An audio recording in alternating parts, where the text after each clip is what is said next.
Chris and Brandon here with the Kabuki Strength team. We're going to be learning the wall squat today. One, as a developmental tool, and two, as a diagnostic. Right? This might not be something that we actually train, but it's something that's going to give us an immediate, oops, right? We did something wrong. So Chris is going to be facing the wall about 3 to 6 inches away, depending on your starting capacity. Most people will likely start just a little bit further away, but the end goal should be to get as close to the wall as we can. Chris has his squat stance, and what he's going to try and do is squat with all the cues that we've worked on, down and then back up. Chris is actually really good at this, but faults that we'll see people do is if we have someone who breaks their squat into immediately with the knees, we're going to run into the wall. If we see someone who falls with the chest, they're going to hit their face on the wall. And it's not so important about just getting to the bottom of this exercise, right? A lot of people are going to get stuck one way or another because you're probably not as refined of a squatter as maybe Chris is. So as we're going, it's not just about getting to that bottom position and say, okay, I did a wall squat. We need to be practicing all of the same cues that we've learned for our squatting and put them into practice here. So as we're squatting, another big one that you maybe not have been able to see, but if we stand sideways, the individual cannot arch.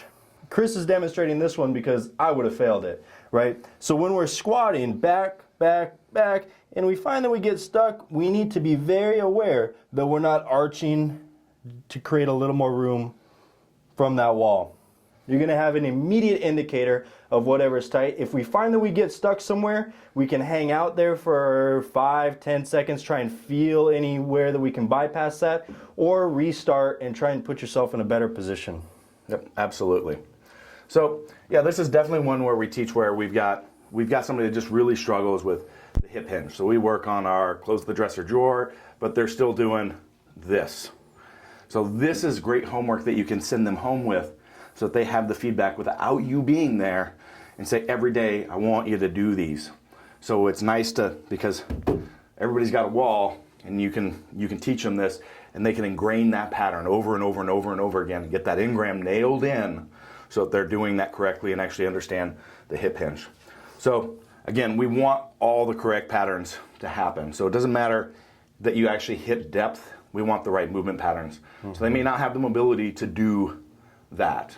Not that I'm a hypermobile person, but you can see that I'm able to pull that off fairly easily, even with my toes touching the wall. The other is make sure that they're not, because what I find is a lot of people that want to do this, when you start teaching them this, will go, oh yeah, yeah.